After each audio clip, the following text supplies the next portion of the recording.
Okay, let's give it a go. Hello everyone. Well, I've decided to come here to Jenny's Field so that you can see what it's like. It must have been like for the disciples in their boat on a lake. This is more like a large pond than a small lake, but we'll go with lake for today. And I mean, the wind is quite windy. You will probably notice as this goes on that I'm going to end up drifting all over the place, and that my oar is not so good at helping me get to where I want to go. Tash, who's holding the camera, can probably attest to that if you ever want to ask her.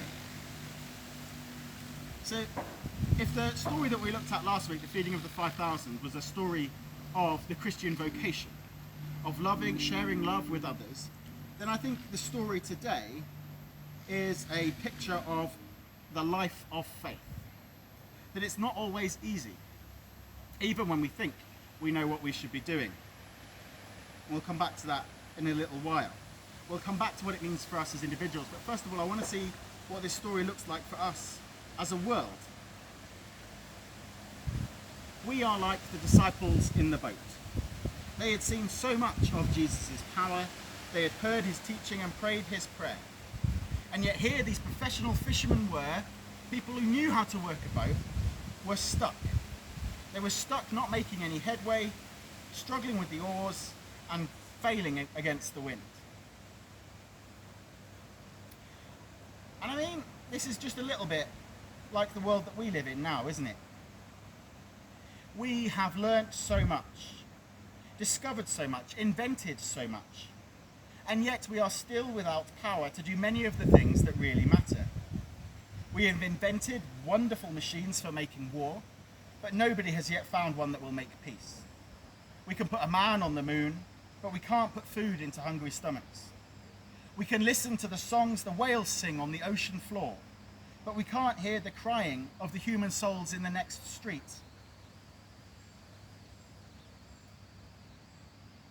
And in amongst all of this, there is this shimmering, mirage-like figure, looking quite strange, walking towards us. Much of our world knows at least a bit about Jesus, but he seems a ghostly image, a mirage, a fantasy, a dream, somewhat unrelated to us and our problems. Some find him frightening, others wish he'd go away and leave us alone. Even those who believe in him, as the disciples already did, don't know what to expect from him. But he seems to be doing the impossible, and sometimes people get the idea that it would be good to copy him, if only we could. Some set off with the aim of doing just that, to bring his love, his power, his peace and hope to the needy world. But when they do, they let their eyes drop for a moment to the waves. Think of me out here on this boat in a bit more of a blustery situation. The boat would rock, would tip, I might fall out, the water would splash. If you came here on an activity day when Exodus were running, I'm sure there would be kids stood on the edge spraying me with water too, making things really quite tricky. But if you imagine me here now, you take away the sort of sunshine, the green of the reeds and the grass around me, and you replace that instead with darkness, fear and a howling gale. One man alone against the elements. That's what it often feels like when you try to bring God's love and healing power into the night of the world. That's when we need to hear once more Jesus' words, a combination, as so often, of rebuke and encouragement. Is that really how much faith you have? Why all this doubt?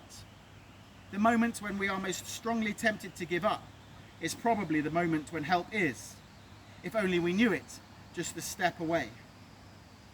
And that, of course, is what it's like for us in Christian discipleship, again and again. As far as we know, walking on water in the literal sense wasn't ever something that the early Christians expected to do themselves. Paul, facing his shipwreck, never imagined getting out of the boat and simply strolling to the shore. So it's likely that Matthew expects his readers to hear this story in terms of their own journey of faith and their own struggles with doubt. There are many times when Jesus asks us to do what it seems impossible. How can we even begin to do the task he's called us to? How can we even think of doing without that sin which we're asked to give up? How can we really suppose we might be able to develop a serious habit of prayer when we're so frantic and disorganized? And of course, that is probably how we feel right now with the situation that the church finds itself in. Frantic and disorganized, everyone is doing the best that they can. And in the times where the government has said perhaps we can reopen, we can look at reopening, and we've thought about risk assessments and we've started having conversations. But we also need to face conversations about the fact that we can't just return to how things were.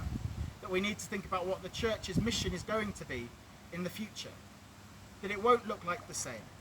That frantic disorganization continues. It feels like we don't really know what to do, and what we want to do really is bury our heads in the sand. Bury our heads in the sand and give up. But Jesus' story and testament to the disciples then is in that moment of wanting to give up, and in that moment of being scared of that strange thing walking towards you on the water. Jesus' encouragement is to come to me, to keep going, to not give up. When Peter says, okay, I'm going to jump in, I want to come to you, Jesus. Jesus doesn't say, no, don't do that. He doesn't say, don't come to me, don't join me. He says, okay, Peter, give it a go. Give it a go. And I will be with you and I will support you. And then Peter starts to struggle. Peter starts to sink. And what does Jesus do? He walks to Peter, gives him his hand, pulls him out. And that is what Jesus will continue to do with us forevermore. However strange, however frantic, however disorganized our life as a church might become. It's likely that this disorganization will carry on for some time. But our encouragement is Jesus will be with us. I just want to end by asking you a question. Because when I was candidating for the ministry, one of the things I had to do before I went to see one panel was decide which disciple in the Gospels I most related to and why. It wasn't limited to just the 12, it could be any follower of Jesus, anyone we could think about that we could possibly call a disciple. I wonder, can you think who I went for? That's right, I chose Simon Peter. That person who jumps out of the boat and says, yes, let's give it a go. Let's give it a go and see where God takes us. See what Jesus teaches us. And let's go with God being our friend into whatever this new normal will be.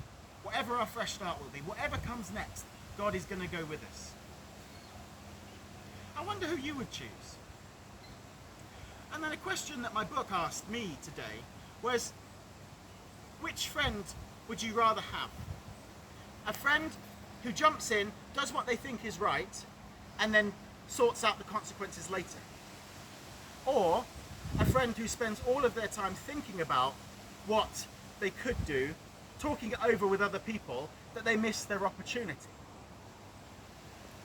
And this is what we have to consider as a church. Are we going to choose to act without knowing all of the possible consequences, or are we going to simply continue to talk and think without making any real changes? So today, be assured that God is with you.